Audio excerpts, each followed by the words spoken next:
নমস্কাৰ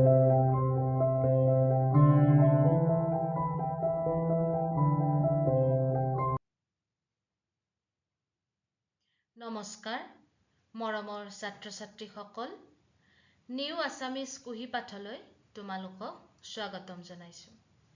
আজিৰ আমাৰ পাঠ স্বৰচিহ্ন ব্যৱহাৰ নোহোৱা দুটা বৰ্ণৰ শব্দ Assamese two-letter words without using স্বৰচিহ্ন।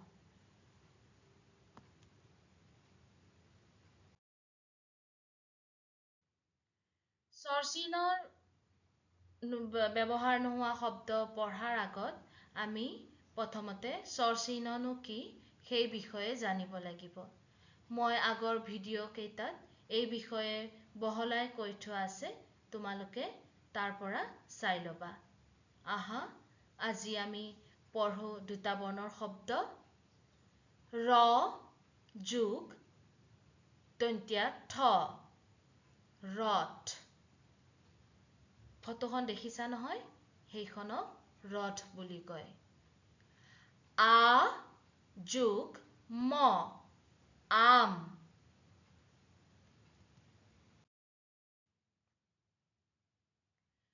ঘ যোগ ৰ ঘৰ। ব যোগ ন বন।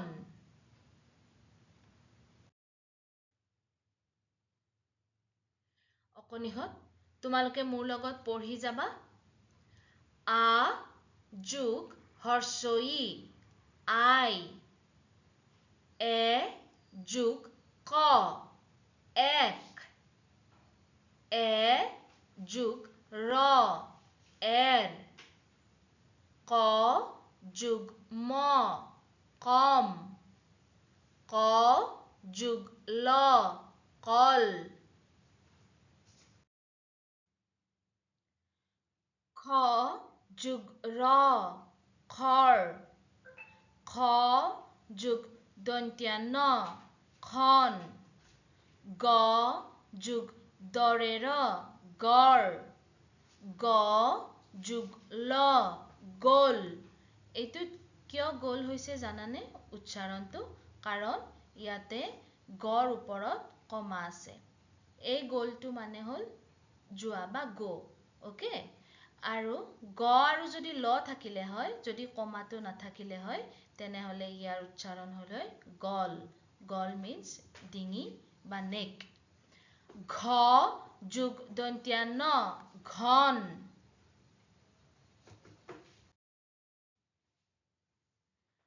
ঘ যোগ ৰ ঘৰ। প্ৰথম ছ যোগ দন্ত্য ন চন। দ্বিতীয় ছ যোগ য় ছয়। দ্বিতীয় ছ যোগ ল ছল। বৰ্গীয়া জ যোগ অন্তস্থীয় জয়। বৰ্গীয়া জ যোগ অন্তস্থীয় জয়। বৰ্গীয়া জ যোগ দন্ত্য ন জন। দন্ত্য ধ যোগ দন্ত্য ন ধন। মূৰ্ধন্য ধ যোগ ল ধল। দন্ত্য ত যোগ ল তল। দন্ত্য ত যোগ প তপ। দন্ত্য থ যোগ ল থল। দন্ত্য দ যোগ ল দল।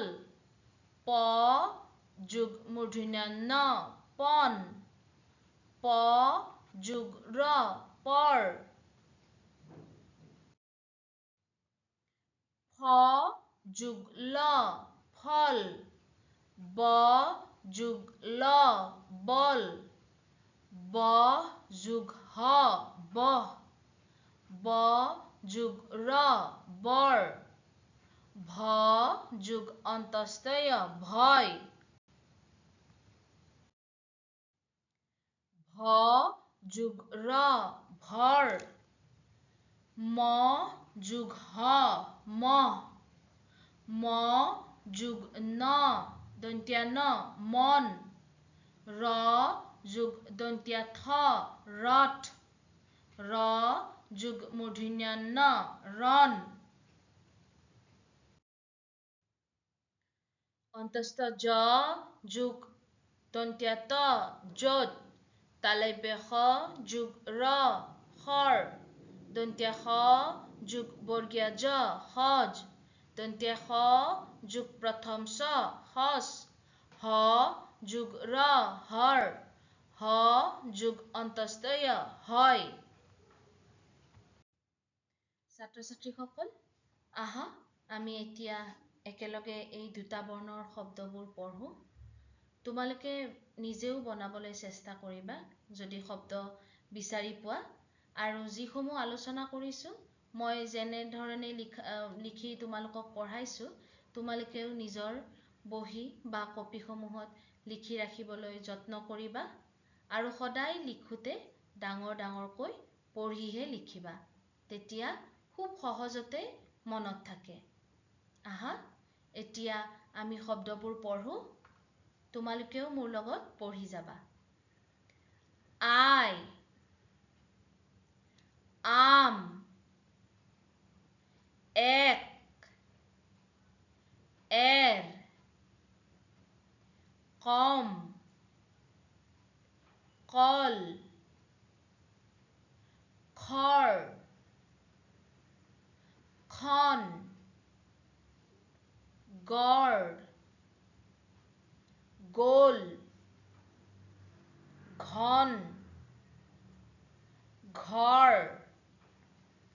চন, চৰ, ছয়, চল, জয়, জন, ধন, ঢল, তল, তপ, থল, দল,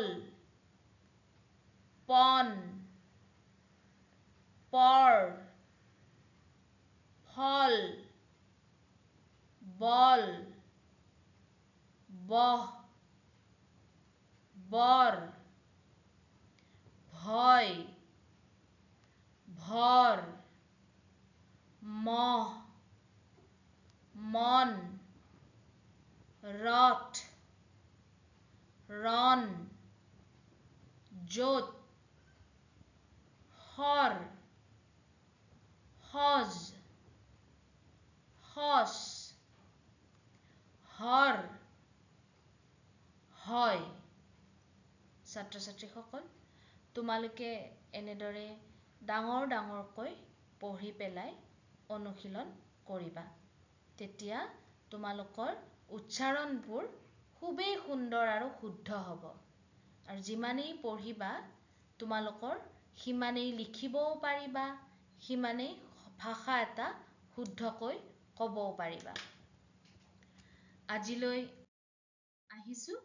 যদি তোমালোকৰ এই নিউ আছামিজ কুহিপাত চেনেলটো ভাল লাগিছে, তোমালোকে লাইক, শ্বেয়াৰ এণ্ড ছাবস্ক্ৰাইব কৰিবলৈ নাপাহৰিবা। লগতে তোমালোকক যদি ইয়াতকৈও আৰু কিবা ভালকৈ লাগে, তেনেহ'লে কমেণ্ট বক্সত লিখিবলৈ নাপাহৰিবা।